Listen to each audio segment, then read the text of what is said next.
새로운 마음, 새로운 다짐, 새로운 뜻을 가지고 희망의 첫걸음을 뛴 지가 어느 사이 네 번째 주를 맞이했습니다. 그런데 여전히 우리의 삶은 힘겹고 어려운 때를 지나고 있는 것 같습니다. 코로나 블루라고 하는 말이 들려오더니 어느 사이 코로나 레드라고 하는 말이 들려왔고, 지금은 코로나 블랙이라고 하는 말이 새로운 신조어로 등장했다고 합니다. 이 코로나 블랙이라고 하는 말은 우울과 슬픔을 넘어서 자포자기한 상태를 일컫는 그런 말이라고 합니다. 열심히 살았고 애썼고 노력했지만은 여전히 어렵고 더 큰 어려움이 닥쳤을 때 그만 용기를 잃고 실망감과 절망감, 막막함 속에 빠질 때가 있습니다. 이러한 때는 지금 잘 버티고 있음을 서로 격려하고 위로해 줄 수가 있어야 하겠습니다. 전쟁 상황 속에서는 사실 가장 잘하는 일은 살아남아 있는 것이거든요. 지금 살아있음이 잘한 것이다 라고 하면서 서로 격려와 위로의 말을 할 수가 있어야 하겠습니다. 우리는 살아있는 한 수많은 사건들을 만나게 되고 그 사건들을 온몸으로 그렇게 버텨내고 감내해야 하기 때문입니다. 지금은 모든 것이 위기 상황인 것 같습니다. 우리의 사업도 직장도 우리 자녀 양육도 우리 건강도 그렇게 지금 위기 상황을 지나고 있습니다. 이러한 때는 다양한 감정 상태에 휘말리기가 쉽다고 말들을 합니다. 슬픔의 감정에 휩싸일 때도 있고, 또 억울한 감정에 휩싸일 수도 있고, 또 슬픔의 상황 속에 빠져들 수도 있습니다. 그런데 사실 이것은 우리가 무엇을 잘못해서가 아니라 이러한 상황을 맞이했기 때문입니다.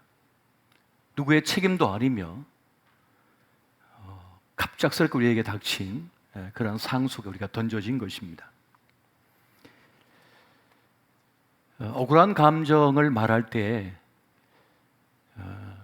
정말 열심히 살았고 성실했으며 법을 잘 지켰고 착한 분들이 억울한 감정을 많이 느끼신 것 같습니다. 그렇게 성실하게 살았고 착하게 살았고 열정을 다했지만은 계속하여 생존권의 위협을 받다 보니까 이 억울한 감정이 어느 사이 그렇게 뿜어져 나오는 것인 것이죠. 더구나 모두가 힘들다고 하지만은 이 코로나 특수를 노리는 분들도 있기 때문입니다. 다른 이들은 다 힘들 때 어떤 이는 주식을 했다, 비트코인을 했다, 또 어떤 이는 부동산으로 성공했다는 그런 말이 들려올 때 이 상대적 박탈감 속에 빠져들기도 합니다. 그래서 억울한 감정은 더 많은 것 같습니다. 이러한 때 우리는 우리 자신을 잘 지킬 수가 있어야 하겠습니다. 여러분, 상처를 입으면 어떻게 해야 됩니까? 응급처치를 해야 되는 거죠. 응급처치를 하여 자신을 돌봐야 하는 것입니다. 그렇게 우리는 몸을 잘 챙겨야겠고 우리의 내면도 영적인 상태도 잘 보살펴야 하겠습니다. 그늘이 없고 그림자가 없는 인생은 없습니다. 그러나 길이 보이지 않을 때, 마음이 답답할 때, 그리고 절망감이 밀려올 때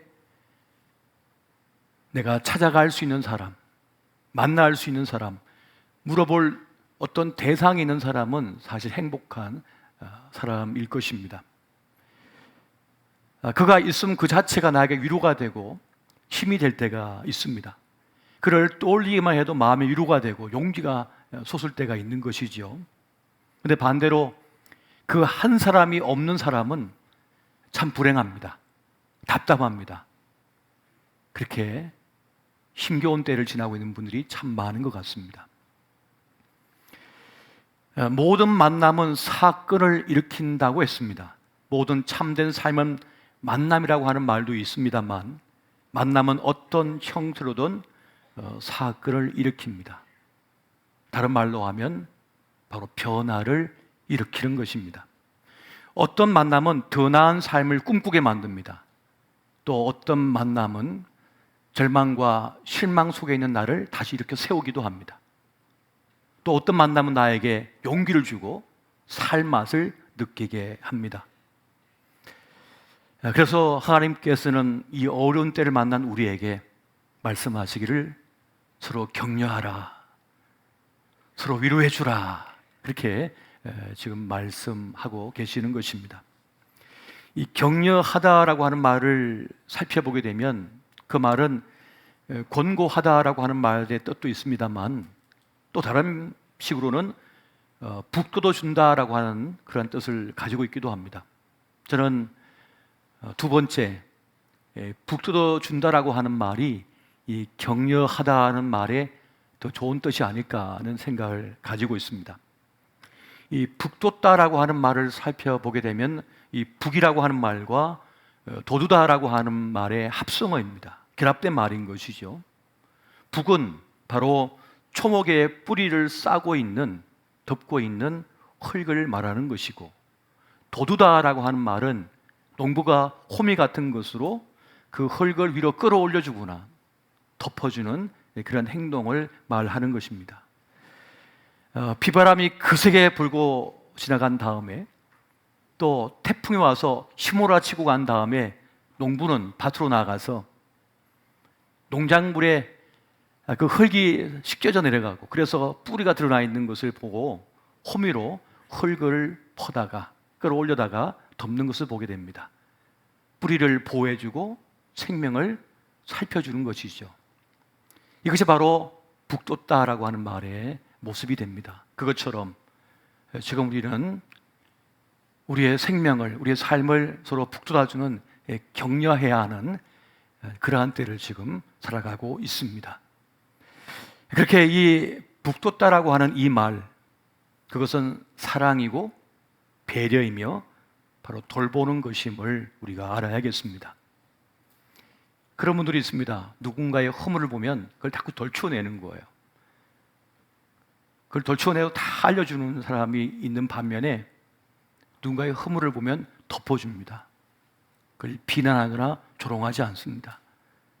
더 좋은 길로 이끌어 주지요. 그를 위해 기도해 주는 것입니다.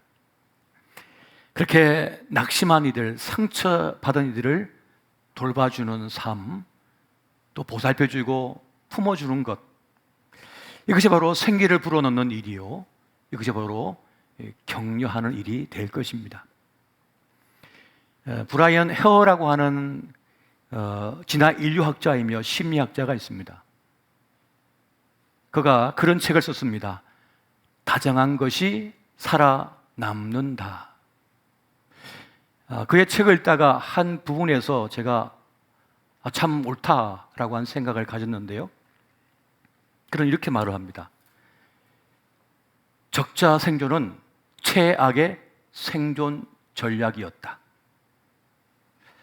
오랜 세월 동안 이 적자 생존이라고 하는 이 사상이, 이 생각이 전 세계를 덮었다는 거예요. 그래서 사회나 국가나 공동체나 가정이나 참혹한 전쟁터로 만들었다는 것입니다. 그래서 우리의 아이들, 또 우리도, 우리 아버지 세대도 끊임없이 전쟁터로 끌려나갔어요. 친구를 이겨 먹어야 되고, 그의 머리 꼭대기에 올라가야 되고, 치열한 경쟁을 해야만 한다고 그렇게 배워왔고 또 그렇게 살아왔던 것입니다. 그러니까 다 상처투성이인 거예요. 1등만이 최고인 세상에서 나머지는 다 패배자이기 때문에 그렇습니다.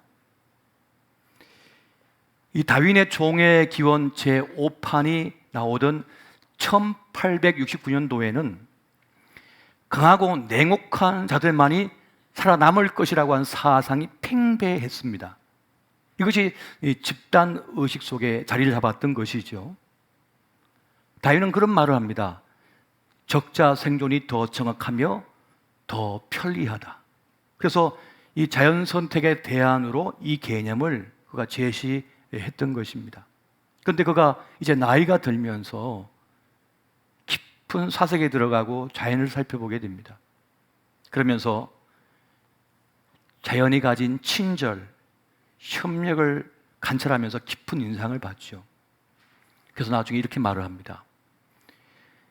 자상한 구성원들이 많은 공동체가 가장 번성하며 가장 많은 수의 후손을 남겼다. 연구에 따르면 덩치가 크고 냉혹하고 비열한 그러한 어떤 한 동물이든지 사람이든지 늘 승리자가 되고 최고의 자리에 설 것 같지만 그렇지 않다는 것입니다. 그것이 오히려 평생의 스트레스가 되어서 정신적인 충격과 스트레스가 되어서 이 면역 체계를 약화시킨대요. 그래서 결국 적은 수의 후손을 남기게 되고 이 공격성이 많을수록 에너지를 많이 사용하게 되고 또 비용이 많이 들며 자꾸만 싸움을 하기 때문에 상처를 입게 된다는 겁니다. 그래서 결국은 일찍 사망될 확률도 많아진다는 거예요. 우두머리에 오르긴 하지만 오른다 손치더라도 그 잔인한 운명은 결국 짧은 인생으로 끝나버리게 만든다. 이런 말을 합니다. 하버드 스카겐 최재천 교수도 그런 말을 했지 않습니까? 손잡지 않고 살아남은 생명은 없다. 지구상의 모든 생명체는 창조 원리에 따라서 서로 협력하여 서로 돌봐주면서 공존해 왔다는 거예요. 생존해 왔다는 것입니다. 사실 적자 생존의 법칙에 따르면 늑대의 생존력은 최고입니다. 하지만 지금 늑대는 절멸 위기에 처해 있지만 친화력을 가진 개는 가축화를 통해서 그 개체 수가 지금 수억 마리에 이르고 있습니다. 어떤 개는요, 사람 대접을 받아요. 개팔자가 상팔자인 것이 지금 증명이 되고 있어요. 진리처럼. 이것이 어떻게 가능한가? 다정함 때문이라는 거죠. 친화력 때문이라는 그런 말입니다. 그렇게 다정함은 다른 존재와 협력을 가져오게 되고 그 협력은 공동의 목적을 이루며 생존율을 높이게 된다는 겁니다. 여러분, 이 거친 세상에서 전쟁터와 같은 세상살이를 하다가 집에 딱 들어갔는데 아들 녀석은 게임한다고 안치도 안 하고요. 딸들은 친구 만난다고 옷 챙겨 입느라고 그들도 보지도 않고요. 아내는 누가 전화하면서 수다 떠느라고 왔는지만 관심이 없어요. 근데 강아지 많이 와가지고 꼬리를 흔들면서 말이죠. 온몸이 막 흔들면서 춤을 추면서 핥아주고 또 핥아주고 핥아주고 한 번만 핥는 게 아니라 10분, 20분도 해요. 품에 안겨있고 말이죠. 그래서 위로가 되고 힘이 되고 나에게 평안을 가져오는 거죠. 그리고 의학적으로도 이 체온이 서로 맞닿아야 그래야 사람이 평안을 누린다고 하거든요. 그러니까 이 강아지는 이 친화력, 다정함 때문에 지금까지 생존력을 그렇게 극대화하고 있는 것입니다. 근데 그렇게 볼 때 사실 지구상에 존재하는 생명체 가운데 가장 다정함과 협력성을 끌어내는 존재가 있답니다. 바로 인간입니다. 사람만큼 다정함과 협력을 끌어낸 존재도 없다고 해요. 2차 세계대전 당시에 나치에 의해서 수많은 유대인들이 참혹한 죽음을 맞이했습니다. 그런데 참 많은 유럽인들이 이 유대인들을 구출해내고 숨겨주었다고 해요. 어떤 이들은 다락방에, 헛간에, 하수구에 그렇게 숨겨주었고 그 일 때문에 위험을 당하기도 했습니다. 때로는 끌려가서 고문을 당했고요. 때로는 국외로 추방을 당했고요. 때로는 온 가족이 몰살당하기도 했습니다. 그럼에도 불구하고 수많은 유럽인들이 유대인들을 숨겨주었습니다. 자기 목숨을 걸고요. 나중에 세뮤얼 올리너라고 하는 사회학자가 당시에 유대인들을 살려주었던 이들을 대상으로 연구를 진행했습니다. 수많은 사람들을 직접 만나가지고 인터뷰를 진행했어요. 그리고 공통점을 하나 발견했다고 합니다. 그것은 전쟁 전에 이 사람들이 유대인들과 친밀한 관계를 유지했대요. 좋은 이웃, 직장의 동료, 그리고 함께 운동도 하고 그런 유대 관계를 이루었던 이들은 그 전쟁 시에도 목숨을 걸고 유대인들을 숨겨주었다는 것입니다.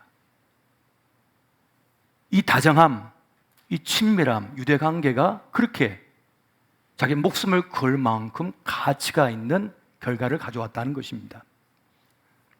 그래서 2차 세계대전이 끝난 이후에 학자들은 이 집단 간의 갈등, 인종 간의 갈등을 어떻게 해소할 수 있는가라고 한 연구를 진행했고 그 결과는 하나였습니다.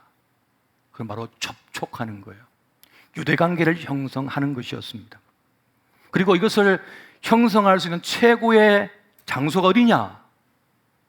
라고 했을 때 그 결론으로 학교를 꼽았습니다. 그러니까 어렸을 때부터 학교에서 함께 공부를 하는 거예요. 다양한 인종의 아이들이 함께 어울려서 공부하고 협력하고 운동하고 하면서 관계를 이루면 서로 간의 평안한 관계 그리고 서로가 평화의 상태를 유지할 수 있다고 하는 그러한 결론에 이르게 된 것입니다. 작가 에밀리 에스파니 스미스라고 하는 사람이 있는데 그가 삶에는 행복보다 더 중요한 것이 있다라고 하는 그러한 제목의 테디 강연이 있습니다. 그것을 보니까 그가 이런 말을 합니다. 객관적인 지표로 보면 우리는 모든 면에서 이전 세대보다 더 풍족한 삶을 살고 있다. 더 많은 것을 누리고 있고 더 안전하다. 그런데 공허감이 사람들의 영혼을 갉아먹고 있다는 거예요.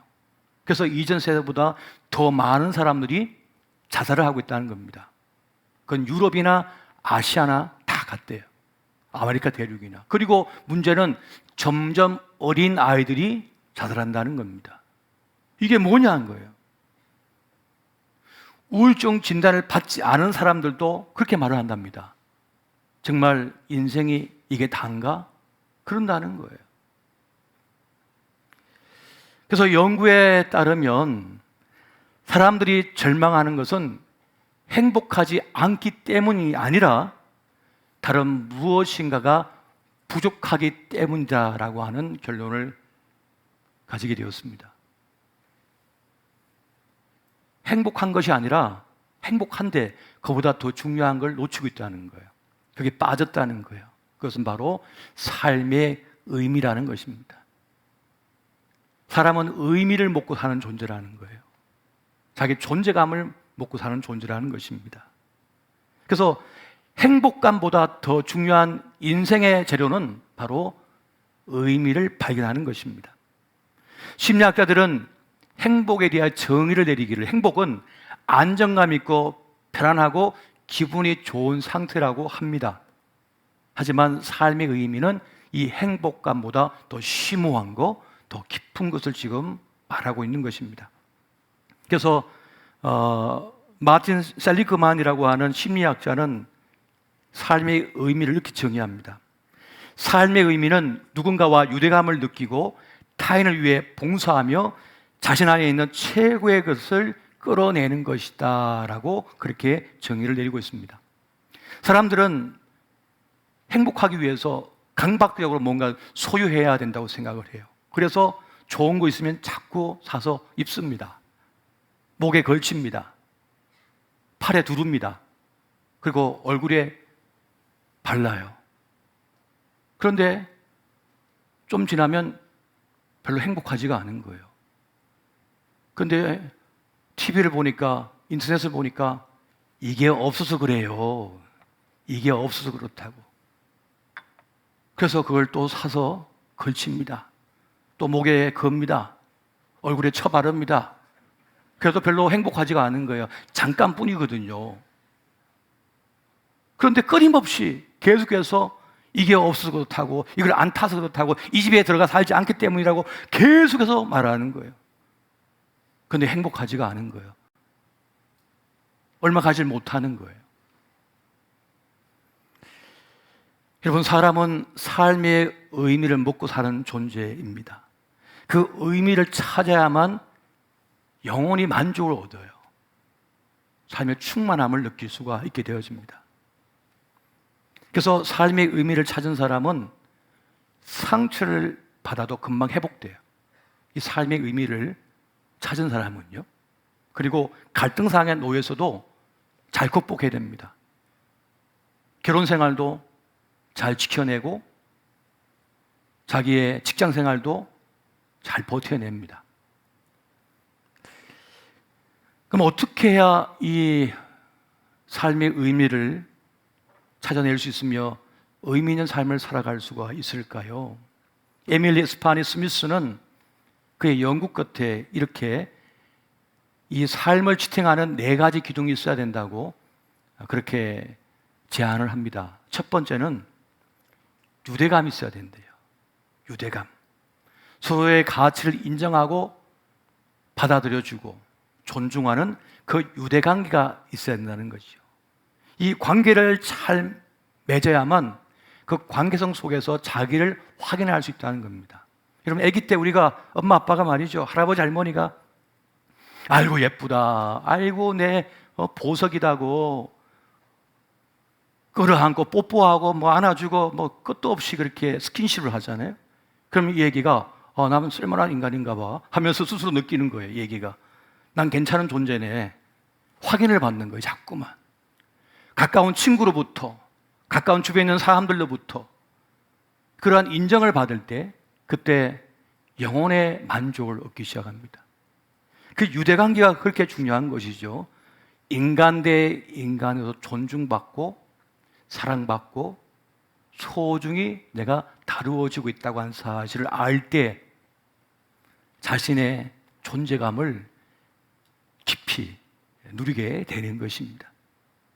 그런데 그 가까운 관계성 속에서 상처를 입거나 버림을 당하거나 거절당하거나 상처를 받으면 영혼의 구멍이 뻥하고 뚫린 거예요. 그건 어떤 것으로 채워지지 않습니다. 끝없이 속을 채우기 위해서 먹고 또 먹고 또 먹어도 채워지지가 않아요. 그것은 배가 고픈 게 아니라 영원히 허기가 졌거든요. 그렇게 그 유대관계가 중요하다는 것입니다. 두 번째는 목적의식이라고 합니다. 여기서 말하는 목적의식은 어떤 목적이 있는 삶, 목표가 있는 삶을 말하는 것이 아니라 누군가에게 자신을 내어주는 거예요. 그러니까 누군가에게 필요한 존재가 되어주는 것입니다. 내가 지금 누군가에 필요한 존재다라고 하는 것을 알 때, 깨달을 때 그 삶은, 그 영혼은 충만해진다는 거예요. 삶의 힘, 의미를 느끼게 된다는 것입니다. 내가 없으면 큰일 나.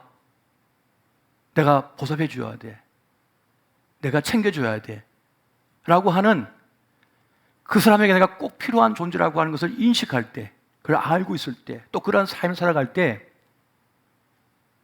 자기 삶의 의미를 경험하게 된다는 것입니다. 그래서 전쟁통에 남편도 없이 아이들을 품에 안고 끌어안고 3명, 4명을 끌어안고 저 부산에 피난민을 되어가지고 그렇게 갔어도 어떻게 살아냈습니까?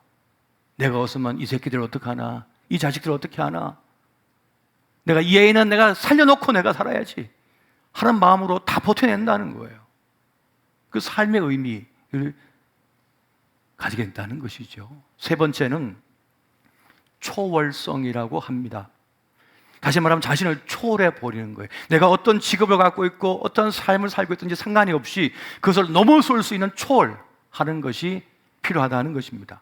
우리가 어떤 예술 작품이나 어떤 취미에 빠져 들어가서 자기를 잊어버리죠. 우리가 예배를 드리거나 또 우리가 꿈꾸고 있는 놀라운 비전을 향하여 자신을 던질 때 그 자기를 초월해 버려요.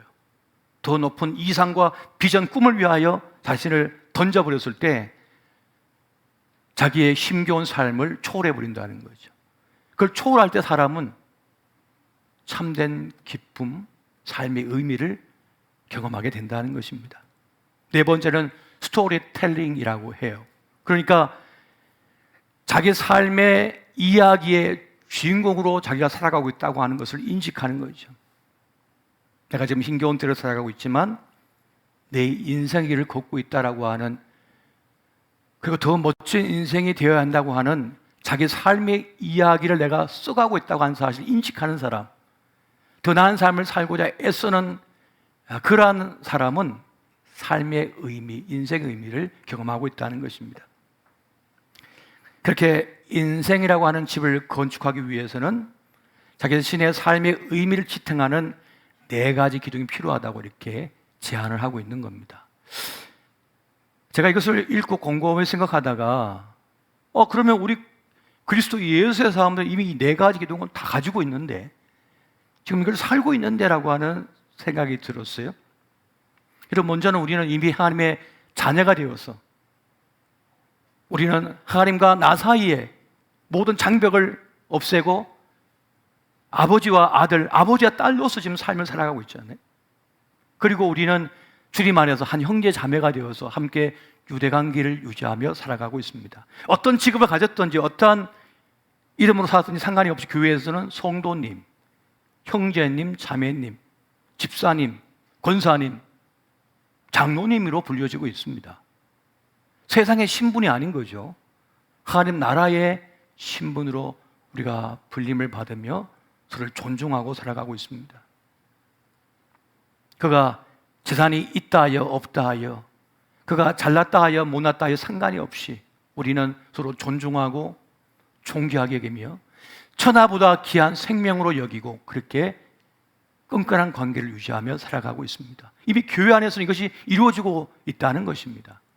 또 한 가지, 우리는 십자가에서 우리를 위하여 자기의 물과 피를 다 쏟아 생명을, 목숨을 바친 예수님을 따라서 우리는 누군가에게 도움을 주는, 그 유익을 끼치는 그러한 존재가 되기 위하여 애를 쓰고 있습니다. 누군가에게 필요한 한 인생이 되기 위하여 우리는 지금 십자가를 짊어지고 나아가고 있는 것입니다. 그러니까 이미 우리는 누군가에게 필요한 존재가 되어져 가고 있는 것이죠. 지난 여러분 코로나 상황 속에서 우리도 힘겨운 상황 속에서 우리의 옥합을 깨트려서 복음이 필요한 곳에 복음을 보냈고, 마스크가 필요한 곳에 마스크를 보냈고, 구제가 필요한 데는 구제의 손길을 베풀었습니다. 그렇게 누군가에게 의미가 있고 도움이 되는 그런 삶을 이미 우리는 살아가고 있는 것입니다. 또 한 가지, 우리는 내 야망이나 내 꿈이 아닌 하나님의 꿈을 위하여, 그 비전을 위하여 내 마음을 합주시켜서 지금 나를 초월한 삶을 지금 살아가고 있습니다. 세상 모든 사람은 이 세상의 성공을 위하여 이 세상에서 무엇인가 되고자 애쓰지만 우리는 그것이 아니라 하나님 나라의 상급을 바라보고 하나님을 향하여 하나님 나라를 꿈꾸며 지금 초월하여 살아가고 있는 것입니다. 그리고 또 한 가지, 우리는 하나님 앞과 사람 앞에서 신앙의 이야기를 써내려가고 있습니다. 여러분, 청주 진회 교회 이야기는 우리의 이야기입니다. 우리 모두의 삶의 이야기예요. 청주 진회 교회는 건물이 아닙니다. 우리 한 사람 한 사람 다 청주 진회 교회이며 지금은 신사도행전의 역사가 좀 쓰여지고 있는 것입니다. 기록되어져 가고 있는 거예요. 그러니까 우리는 누군가에게 들려줄 신앙의 이야기, 그 삶을 지금 살아가고 있는 것입니다. 그러니까 우리는 지금 기둥이 다 세워져 있고 또 기둥을 세워가고 있는 것임을 여러분 기억하시기 바랍니다. 여러분, 이 시절이 수상할수록 우리는 무엇보다 하나님께서 세우신 그 기초에 우리는 굳게 서 있어야만 하는 것입니다. 그것이 무엇입니까? 서로 부족한 부분을 채워주고 서로 돌아보며 사랑을 격려하고 위로하라는 바로 그 말씀입니다. 서로에게 지체가 되어주는 것이야말로 지금 이 어려운 때를 살아내는 가장 중요한 삶의 비밀이 되고 있습니다. 전도서 4장 9절부터 12절까지의 말씀을 우리 한 절씩 보시고 12절은 같이 한번 보겠습니다. 두 사람이 한 사람보다 나음은 그들이 수고함으로 좋은 상을 얻을 것입니다. 혹시 그들이 넘어지면 하나나 그 동물을 붙들어 일으키려니와 홀로 있어 넘어지고 붙들어 일으킬 자가 없는 자에게는 화가 있으리라. 또 두 사람이 함께 누우면 따뜻하거니와 한 사람이면 어찌 따뜻하랴. 한 사람이면 패하겠거니와 두 사람이면 맞설 수 있나니 세 겹줄은 쉽게 끊어지지 아니하느니라. 아멘. 혼자서는 안 된다는 거예요. 함께 더불어 가야 된다는 것이죠. 혼자서는 절대로 광야길을 지날 수 없습니다. 함께 더디더라도 가야 된다는 것이죠. 주님께서 가인에게 물으셨습니다. 내 동생이 어디 있느냐? 내가 동생을 지키는 자이니까 라고 반문했어요.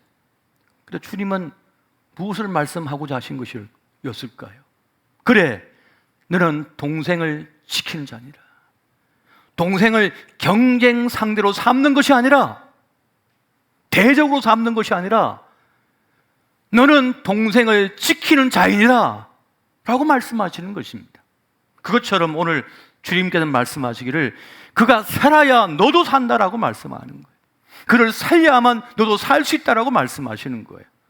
여러분, 이 코로나가 왜 이렇게까지 창궐했습니까? 왜 백신을 이제 3차까지 맞아야 됩니까? 앞으로 4차, 5차, 100차까지 맞을지 모르겠어요. 왜 이렇게 퍼져나가게 되었습니까? 그 백신 만들었을 때 나만 살아야지, 이거 갖고 돈 벌어야지, 우리만 살면 돼 라고 생각했는데 사라집니까? 그들도 살려야 같이 사는 겁니다.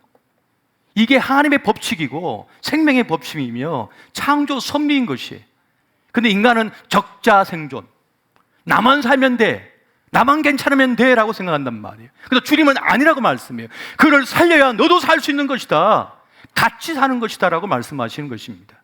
교회는 이것을 실천하는 곳이 되어야 되고 이것을 붙들고 있는 공동체가 되어야 합니다. 할렐루야. 결코 적자 생존은 맞지 않습니다. 그건 틀린 것입니다. 같이 더불어 살아야만 하는 것입니다.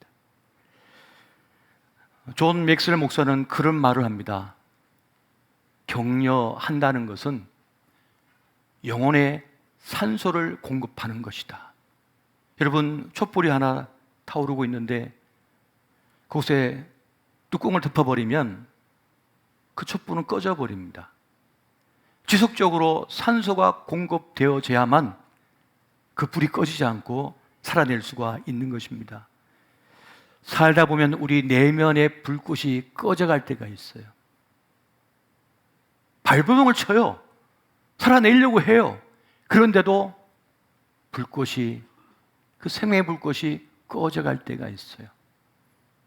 그러면 산소가 공급되듯이, 생기가 공급되듯이 누군가의 사랑이 자꾸만 그에게 부어져야 됩니다. 격려의 말이 자꾸만 주어져야만 하는 것입니다. 여러분, 격려를 받아야만 이전에 가보지 않은 곳을 갈 수가 있습니다. 자꾸 용기를 불어넣어주고 자꾸 힘을 불어넣어줘야 되는 거예요. 그래야만 새로운 길을 갈 수가 있게 되어지는 것입니다. 그래야만 시도할 수가 있는 거예요. 그리고 좋은 일도, 선한 일도 지속할 수가 있는 것입니다. 하다 보면 실망하거든요. 열심히 선하고 좋은 일을 했는데 알아주질 않는 거예요. 고맙다는 말을 안 해요. 감사하는 말을 듣지를 못해요. 그러면 선하고 좋은 일을 하다가도 지쳐버려요. 그때는 자꾸만 격려해 줘야 돼. 살펴주고, 잘하고 있다고, 훌륭한 일이라고, 당신 좋은 사람이라고 자꾸만 격려를 해 줘야만 그 일을 할 수가 있는 것입니다. 그리고 그래야만 끝까지 완수할 수 있어요. 이제 조금만 더 하면 도착 지점인데 끝까지 격려 안 해주면 바로 턱 밑에서 주저앉아 버립니다. 꼬꾸라져 버리는 거예요. 그 앞에서. 몇 발자국만 더 가면 되는데 그 앞에서 쓰러져 버리는 인생들이 얼마나 많은지 몰라요. 끊임없이 격려해주고 위로해주고 힘을 불어넣어줘야 되는 것입니다. 그리고 격려해줘야만 포기했던 일도 다시 시작할 수가 있게 되어지는 것입니다. 그래야만 힘을 낼 수가 있게 되어지는 것이에요.